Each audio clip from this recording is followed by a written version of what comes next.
So let's see if AOC would be happy if 3,000 rockets hit Queens, New York. Would she want the government to respond? 3,000 rockets. Dan Bongino joins us now, Fox News contributor, NYPD officer, former Secret Service agent, best-selling author, as you know, and soon to get a show on our weekends. Dan, it's fascinating. If you're Joe Biden right now, you're getting hit harder from the left than you are from the right. Yeah, listen, guys, this is not complicated to understand, okay?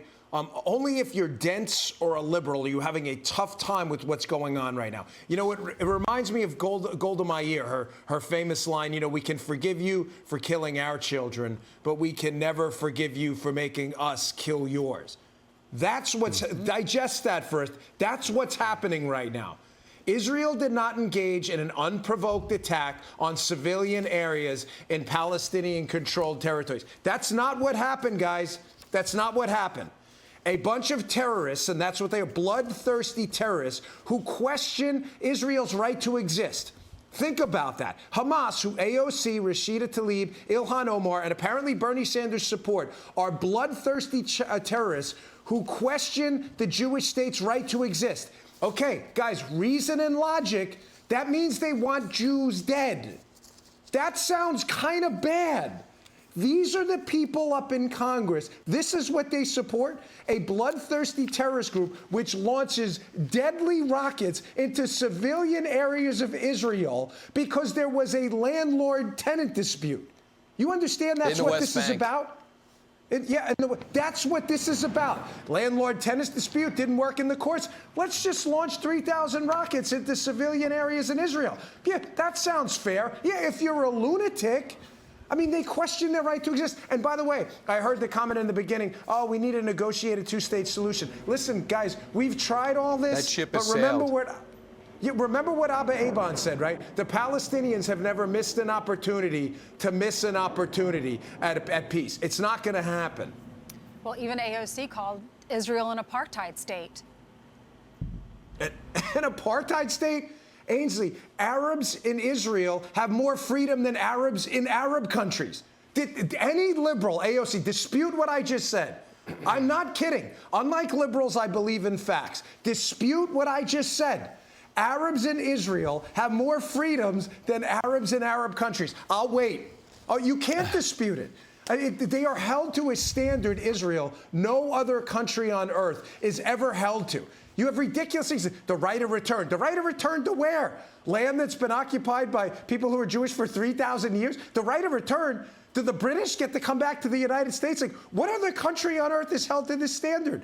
This is an absurdity. And it shows you the AOC, Ilhan Omar, and Bernie Sanders should be laughed out of Congress for these outrageous comments. And instead, they're lionized by the left, who supports a group that wants Jews dead. That's a fact. That is a fact. And they should be called out on it and humiliated. And instead, they're celebrated. Another fact, Dan Bongino, is it's a fact that at the end of last week, the CDC came out and said, you know what, because of the science that we got back in February, we're going to go ahead and say that if you have been vaccinated, you do not have to wear a mask indoors, which is a turnaround. And now there are a bunch of major businesses that, as of today, it's Mask Off Monday at Walmart, Trader Joe's, Costco, Publix, Starbucks, legendary restaurant brands, Hershey Park, Universal Studios, and Disney World. Now, down in Florida, your governor, Ron DeSantis, prioritized the people most at risk, people over 65. And so a lot of them got shots early. And so Florida has been more open. But as you look at why did the CDC change their mind seemingly at the end of the week with no real new data in, the White House says it was not political, but it sure looks political. Listen, are we doing science? Is science a thing anymore? Or is that just passé? You know, science, that was so yesterday. I mean, guys, did the vaccines work or not? Yes. Very simple question. The CDC has told us, correct? I'm not missing anything. These are very effective vaccines. They've said that, right? I didn't miss the show. I'm not like coming in late to this. Can't get it, can't transfer it. Can't get it, can't transfer it. You can't carry, you can't transfer it. There are limited cases. We've seen some brave, but very extremely limited. They've told us this is the science. And yet they tell us on the other hand, you know what? You know, you're vaccinated, but still we should keep kids in masks in schools despite knowing two things. That the vaccines, number one, they say work. And number two, the second part, that kids are at very low risk of carrying this and transferring it to others. So are we doing science or not? And I bring this up, Steve, because you bring up Florida. And even down here in Florida, I'm not going to say where, but I go to, you know, I like church. It's my thing, you know. So I go there on Sunday, and my church is great. But the deacon says in the mass, he's like, hey, listen, the bishop says we still have to wear masks if we're vaccinated here. I'm like, no thanks.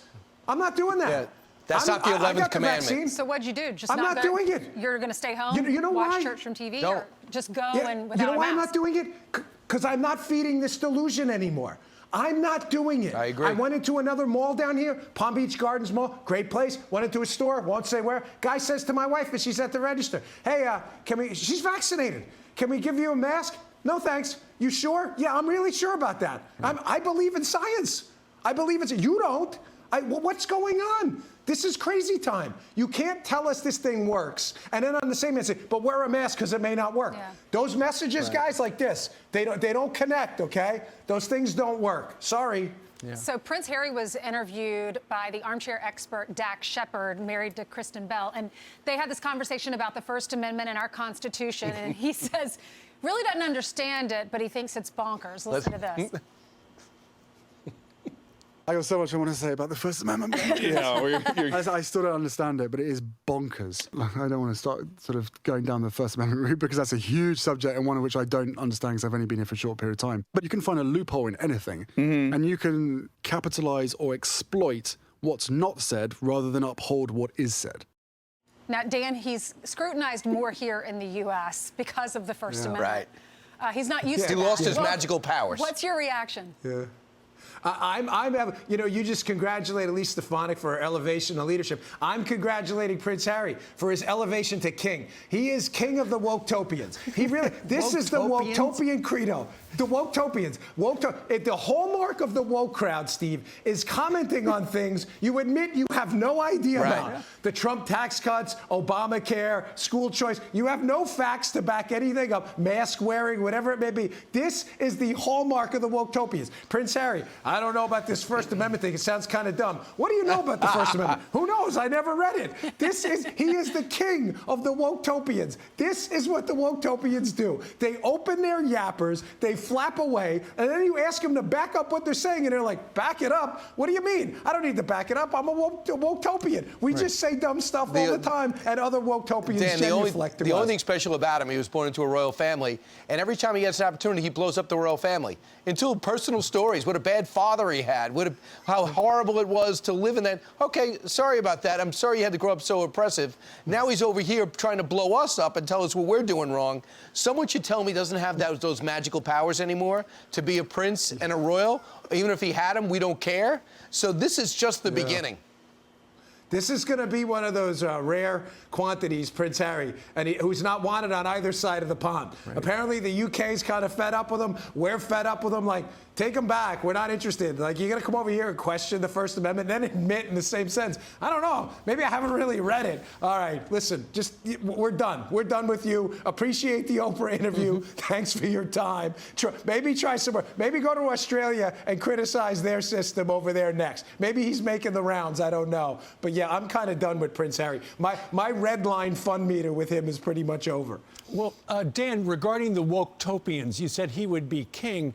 Who are some of the other prominent woke-topians on your list? Well, you've got people in Hollywood, like, you know, it's funny you said it, because I wasn't prepared for this question, but I always keep backup material in my library file in my head in case of question. Yes, Chrissy Teigen, remember her, the actress? Yeah. She's all a Captain Woke-topian on the left. And then we find out she was involved in this big thing on Twitter right now where there was maybe some bullying involved. Like, wait a minute, I thought you guys were woke. Like, you don't do that. This is typical of the Woke-topian crowd. Another one in leadership right there.